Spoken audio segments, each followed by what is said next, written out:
श्रीमद् भगवद गीता को दुनिया में सबसे ज्यादा पढ़ा गया है और सबसे कम समझा गया है, क्योंकि श्रीमद् भगवद गीता का ज्ञान सिर्फ उसी व्यक्ति को समझ में आएगा जो अपने जीवन में आगे बढ़ना चाहता है।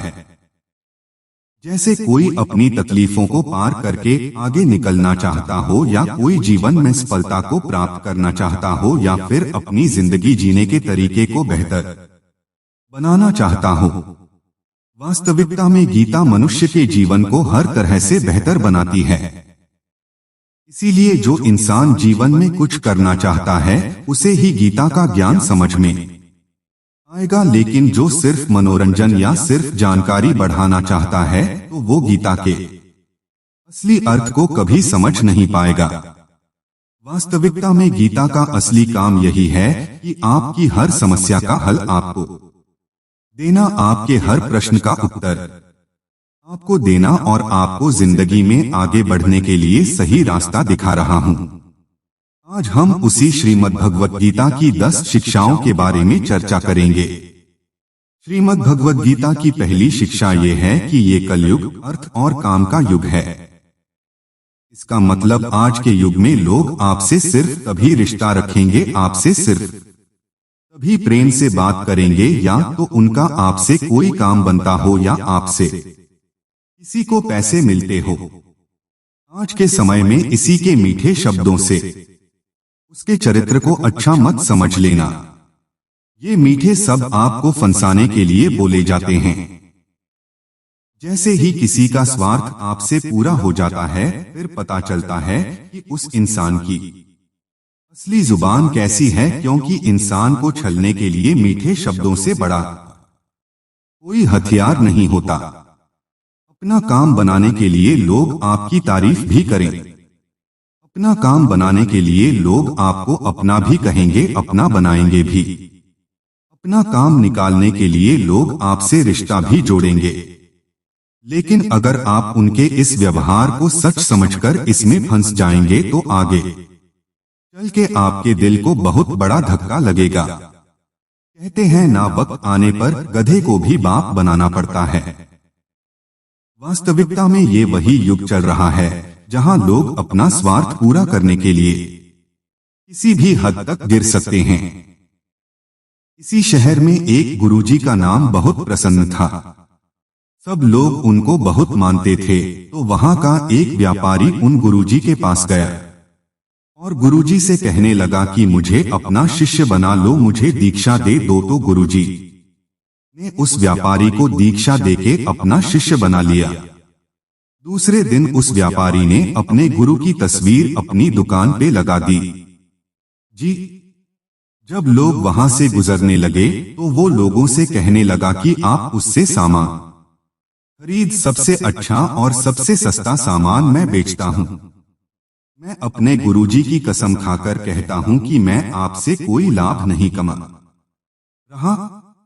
धीरे धीरे बात गुरुजी के कानों तक पहुंची कि कोई एक व्यक्ति है जो आपका नाम लेकर आपकी कस्में खाकर लोगों को सामान बेचता है, लोगों को बेवकूफ बनाता है, और लोग उसके पास इसलिए चले जाते हैं क्योंकि वो आपका शिष्य है, और यहाँ कि वह आपकी कस्में भी खाता है और लोग उस पर भरोसा कर लेते हैं कि अपने गुरु की कसम खाता है। तो कैसे ये धोखा कर सकता है? एक दिन गुरुजी उसकी दुकान पर गए तो गुरुजी ने जाकर देखा कि वास्तविकता में कि ये मेरी कस्में खाकर के लोगों को सामान बेचता है। तो गुरुजी ने उस व्यापारी से कहा कि तुम मेरे शिष्य होकर लोगों के दो साथ धोखा क्यों करते हो? तुम्हें तो अच्छे काम करने चाहिए। तो व्यापारी बोला, मुझे गुरु शिष्य कुछ समझ नहीं आता, मुझे सिर्फ अपना फायदा समझ आता है। मैंने देखा कि सारा शहर आपको मानता है, तो मुझे समझ आया कि आपको गुरु बनाने से मुझे बहुत फायदा मिलेगा। मेरी कोई धर्म में रुचि नहीं है, मेरी फायदे में रुचि है, और जब से मैंने आपका नाम लेना शुरू किया, आपके नाम की कस्में खानी शुरू की, तब से मेरा व्यापार और बढ़ गया है। सुनकर गुरुजी को बहुत धक्का लगा कि कैसा समय आ गया है। ऐसा युग आ गया है कि लोग अपने फायदे के लिए किसी भी हद तक जा सकते हैं। ये किसी वक्त की विडंबना है कि लोग अपने माँ बाप तक को नहीं छोड़ते, अपने गुरु तक को नहीं छोड़ते। इंसान इंसान को नोचकर खा रहा है। हर इंसान कोशिश करता है कि सिर्फ मेरा फायदा होना चाहिए, चाहे सामने वाले का इतना ही नुकसान क्यों ना हो जाए। आज के युग में अगर आप किसी को अपना फायदा उठाने दोगे तो लोग वो मौका कभी नहीं छोड़ने वाले। इसलिए किसी के मीठे शब्दों में, किसी की अपनेपन की बातों में कभी मत फंसना, बल्कि आंखें खोलकर स्थान को बर्फना सीखो, सच्चाई को देखना सीखो। सबसे ज्यादा धोखा इंसान इंसान के साथ अपने बन की आड़ में करता है कि तुम तो मेरे अपने हो, तुम तो मेरे खास हो, तुम तो मेरे दिल के करीब हो, तुम्हारे साथ मैं ऐसा कैसे कर सकता हूँ। कभी ऐसा हुआ है क्या कि जैसे आप जानते कि ना हो वो आपको चोट पहुंचा जाए। अक्सर आपको चोट वही लोग पहुंचाते हैं जो आपके अपने होते हैं, जो आपके दिल के करीब होते हैं। इतना का इतना अद्भुत ज्ञान महाभारत की ऐसी लड़ाई पर आए लोगों में नहीं थी। ये भाइयों की लड़ाई थी, एक ही परिवार की लड़ाई थी, और करोड़ों लोग उस लड़ाई में मारे गए। क्यों? क्योंकि अपना ही अपने का सुख नहीं देख पाया, अपना ही अपने की खुशी से जलता रहा।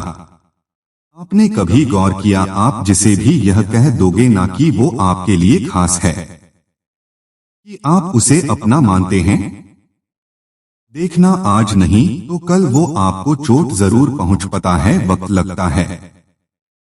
एक दिन में बात समझ नहीं आती, लेकिन एक दिन जरूर समझ आती है कि यहाँ कोई अपना नहीं है। इस शिक्षा का उद्देश्य नहीं है कि हम लोगों से नफरत करने लग जाएं या लोगों से गलत व्यवहार करने लग जाएं।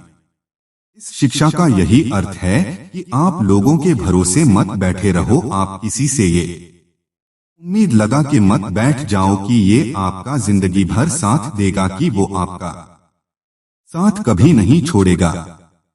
अरे सब साथ छोड़ते हैं। आपकी जिंदगी में कई लोग आएंगे और कई लोग जाएंगे। ये जो आप अपने दिल में बिठा के बैठ जाते हैं कि ये मेरा हमेशा साथ देगा, यह बात कभी अपने दिमाग में मत आने देना। हमेशा के लिए तो हमारा शरीर भी हमारे साथ नहीं रहेगा, वो भी एक दिन छूट जाता है। तो आप लोगों से क्या उम्मीद लगाते हो? याद रखना, किसी के साथ अगर बहुत ज्यादा नेहा लगाओगे, मोह लगाओगे तो दुख तो सहना ही पड़ेगा। लेकिन अगर आप इस संसार में सब लोगों से बाहर से चलोगे, ऊपर ऊपर से चलोगे, तो आपको कोई चोट नहीं पहुंचा सकता। श्रीमद् भागवत गीता की दूसरी शिक्षा ये है कि जो इंसान स्वयं से खुश नहीं, वो दुनिया में किसी भी चीज से खुश नहीं हो सकता। आज के समय में अधिकतर लोग खुशी के लिए भटकते रहते हैं। उनकी खुशी उनके वर्तमान में नहीं होती, या तो उनकी कल्पनाओं में होती है या उनके भविष्य में होती है, जिससे इंसान की खुशी इस पल में नहीं है। वो खुशी के लिए हमेशा भटकता रहता है। जो इंसान अपने आप से ही खुश नहीं, अगर वो किसी रिश्ते से भी जुड़ेगा तो उस रिश्ते में भी उसे दुख ही मिलेगा। अगर वो किसी काम से जुड़ेगा तो उस काम में भी उसे दुख ही मिलेगा। वो जहां जाएगा अपने साथ अपने दुख की ऊर्जा साथ ले जाएगा। याद रखना, जगह बदलने से, रिश्ते बदलने से, काम बदलने से खुशी नहीं आती, लेकिन इंसान खुद को बदल दे तो जिंदगी में खुशियां जरूर आती है। जो लोग खुद से खुश नहीं हो, वो खुशी के मौके पर भी कोई ना कोई दुख ढूंढ लेते हैं। वास्तविकता में खुश रहना और दुखी रहना एक माइंड की प्रोग्रामिंग है, एक मेंटल ट्रेनिंग। अगर आपने अपने माइंड को बार बार हर चीज में उदास होने की ट्रेनिंग दे रखी है, दुखी होने की ट्रेनिंग दे रखी है, तो धीरे धीरे आपका मन खुश होना ही भूल जाएगा। लेकिन अगर आपने अपने मन को छोटी छोटी बातों पे खुश होने की आदत डाली है, तो आप जिंदगी के हर पल में खुशियों को जी पाएंगे। इतनी सी बात अगर किसी को समझ में आ जाए कि खुशियां और दुख हमारे माइंड की प्रोग्रामिंग से चलती है, तो आप अपनी जिंदगी को खुशहाल बना सकते हो या फिर आप अपनी जिंदगी को दुखों के अंधेरे में धकेल सकते हो। इसलिए इसे समझना बहुत जरूरी है। जीवन में अगर खुश रहना है तो छोटी छोटी चीजों में भी खुशियों को देखने की नजर होनी चाहिए, नहीं तो बड़ी से बड़ी खुशी में भी आपका मन दुखी ढूंढ लेगा। श्रीमद् भगवद गीता की तीसरी शिक्षा यह है कि इस दुनिया में हारे हुए इंसान की तकलीफ में पड़े इंसान की कोई मदद नहीं करता हूं, और अगर कोई इंसान थोड़ा सा भी सफल हो जाए तो उससे कोई खुश नहीं होता। इसीलिए अपना दुख किसी को मत बताओ और अपनी खुशी किसी के आगे मत जताओ। आप अगर अपने दुख दुनिया के आगे शेयर करोगे, लोगों के आगे शेयर करोगे, तो लोग आपसे दूर भागना शुरू कर देंगे, क्योंकि उन्हें पता है कि जितना इसके पास रहेंगे इसके दुखड़े सुनने पड़ेंगे और ये कभी भी हमारी मदद मांगेगा। इसलिए बेहतर है इससे ही रहो। और जैसे ही आप सफल हो जाते हैं तो लोगों को वो भी अच्छा नहीं लगता। ये दुनिया भी बड़ी अजीब है। दुखी इंसान की मदद नहीं करती और जो इंसान खुश हैं उससे खुश नहीं रहने देती। उसकी खुशी से भी लोगों को तकलीफ होती है। आपने हजारों बार ये सुना होगा कि दुख में कोई किसी का साथ ही नहीं होता, तो भी लोगों को समझ नहीं आता, तो भी लोग दूसरों को चाहते हैं, अपने दुख बताते हैं, दूसरों से उम्मीद लगाते हैं कि वह उनकी मदद करेंगे। कोई क्यों करेगा किसी की मदद, और क्यों खुद को इतना कमजोर बनाना कि दूसरों की मदद की जरूरत पड़ जाए, और क्यों आप अपनी खुशियों को दूसरों को बताए बिना नहीं जी सकते। कई लोगों को आदत होती है जब तक अपनी सफलता के बारे में, अपनी खुशियों के बारे में 1020 लोगों को नहीं बता देंगे जब तक उनका मन भरता ही नहीं है। इसीलिए ही जवाब अपनी खुशियां लोगों को बार बार बताते हो तब आपके बनते हुए काम भी रुक जाते हैं, हुए काम भी बिगड़ जाते हैं, क्योंकि काम बनने से पहले ही आप अपनी योजना के बारे में सबको बता देते हो। जब तक आप सफल हो ही नहीं हो, किसी को कुछ मत बताओ।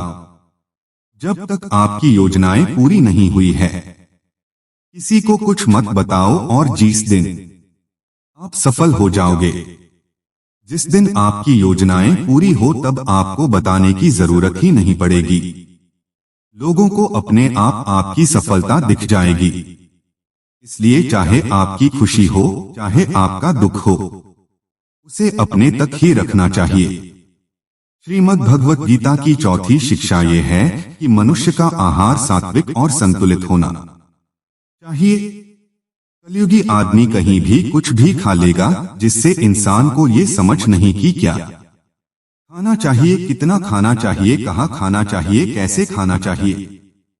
वो जीवन की ऊंचाइयों को अभी नहीं छोड़ सकता।